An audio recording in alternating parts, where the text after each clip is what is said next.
181 nömrəli sualdan başladıq. Bu sual bizdən soruşur ki, bu switchlərdən hansı root birici olacaq? Bridge priority'si kiçik olan switch root birici olur. Bu sualda bridge priority haqqında heç də qeyd olunmadığı üçün priority dəyərlərinin eyni olduğu nəzərə alırıq. Priority dəyəri eyni olarsa, MAC adresi kiçik olan switchimiz root birici olacaq.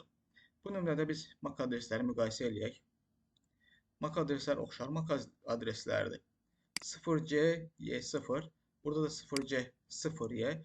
Bu 0 hansı ki E hərfindən kiçik olduğu üçün hal-hazırda bu daha kiçik MAC adresi. Eyni formada başqa bir MAC adresi var. Əvvəli 0C, Y0 ilə başlayan switch 2 və switch 3 arasında seçmə eləməliyik indi. Bura kimi 15-ə kimi switch 2-də də, switch 3-də də 15-ə kimi eynidir. Növbəti rəqəm switch 2-də 2-dir, amma switch 3-də isə 1-dir. Yəni ki, 1 2-dən kiçik olduğu üçün bu MAC adres yuxarıdakı MAC adresdən kiçik olduğu üçün switch 3 root birici olacaq. Burada da doğru cavabımız olacaq C variantı. Keçək növbəti sualımıza. Network parametrlərinə aid olan drag and drop sualıdır. Broadcast adresi. Burada belə bir IP-si göstərilib, subnet maskı, default gateway. Bu subnet maskı əsasən 1.20 IP-sinin broadcast IP-sini biz hesablayası olsaq 1.255 olacaq. Həmin subnetdəki sonuncu IP 1.255. 1.255-i broadcast adresə gətiririk. Default gateway burada qeyd olunub 192.168.1 ilə default gateway-dir. Host IP adresi. Host IP adresi 192.168.1.20-dir. 1.20 host IP, default gateway də burada da görürük 1.1-dir. Last assigned bir IP adres in the subnet. Biz broadcast IP-ni tapmışdıq 1.255 idi. Axırıncı istifadə yararlı IP isə 1.254. Broadcast IP-dən bir dənə kiçik olan axırıncı istifadə yararlı IP-dir. 1.254. Sonra MAC adresi.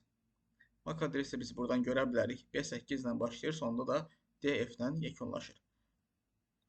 B8 ilə başladı, sonunda da DF. MAC adresi də budur. Sonra network adresi. Network adresi yenə də biz bu IP və subnet maskı əsasən hesablaya bilərik ki, 192.168.1.0 subneti network adresi, hansı ki sonuncu. Doğru cavabları biz buradan da görə bilərik. Dediyimiz kimi doğru cavablar hamısı buradadır. Keçək növbəti sualımıza. Bu sual bizdən soruşur ki, inженер portun description-ını LLDP vasitəsilə göndərmək istəyir. Hansı komanda ilə bunu icra etmək mümkün olar?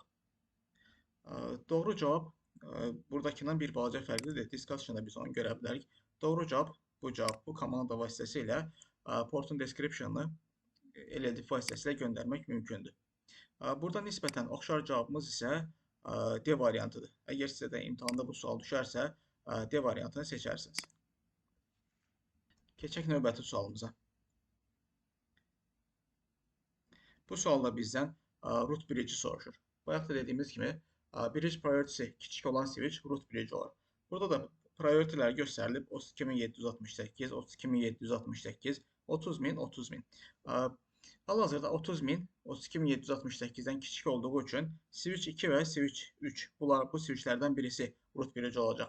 Priority dəyərləri ikisində də eynidir. Priority dəyərlər eynidirsə, bu dəfə MAC adresi kiçik olan switch olacaq root bridge.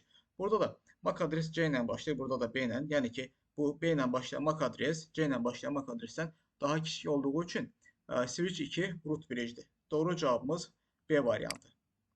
Keçək növbəti sualımıza. Bu sual bizdən soruşur ki, VLAN 753-ün switch'i həmişə hansı komanda vasitəsilə root bridge eləyə bilərik?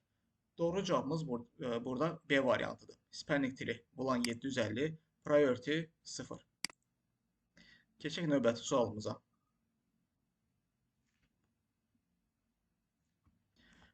Bu sual bizdən soruşur ki, PC A və PC B arasında ping getmir. Bu PC-dən digər PC-yə ping getmədiyini bizə bildirilir. Səhvin harada olduğunu soruşur bu sual bizdən. Switch 1-də native VLAN 1 olduğunu görürük. Switch 2-də isə native VLAN 99 olduğunu görürük. Switch 1-də də native VLAN 99 etsək, PC A-dan PC B-yə pingimiz gedəcək.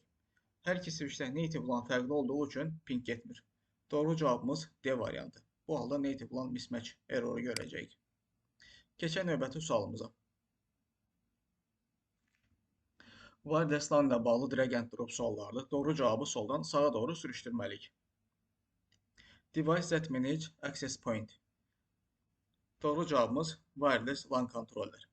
Device that provide Wi-Fi device with a connection to a wired network. Burada doğru cavabımız access point. Used for out of band management of a VLC. Doğru cavabımız service port. Out of band management deyərkən VLC-ni idarə etmək üçün, yəni ki, wireless controlleri idarə etmək üçün, başqa sözlə deyərsə olsaq, konfigurasiya etmək üçün olan management port nəzərdə tutulur. Out of band management. Sonra used to support mobility management of the VLC. Doğru cavabımız virtual interface. Apply to VLC to wireless client communication. Doğru cavabımız dynamic interface. Doğru cavabları buradan da görə bilərik. Keçək növbəti sualımıza. Bu sual bizdən soruşur ki, access point-in hansı modunda wireless controllerlə access point-in əlaqəsi kəsilsə belə, wireless clientlara xidmət edəcəkdir. Burada doğru cavabımız C variantı.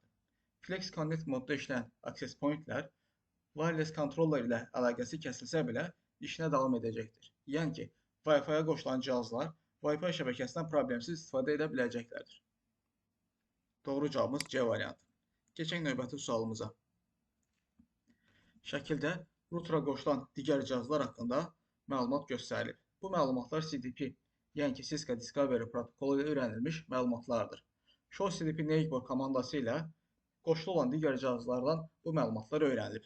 Doğru cavabımız B variantı. Show CDP Neighbor. Keçək növbəti sualımıza. Bu sual bizdən soruşur ki, hansı Ether channel modu ilə iki switch arasında negotiation protokol olmadan Ether channel konfigurasiya eləyə bilərik? Şəkil ilə izah edəcəm. PGP Cisco-ya aid protokoldur, hansı ki, orada olan modlar desirable və autodur.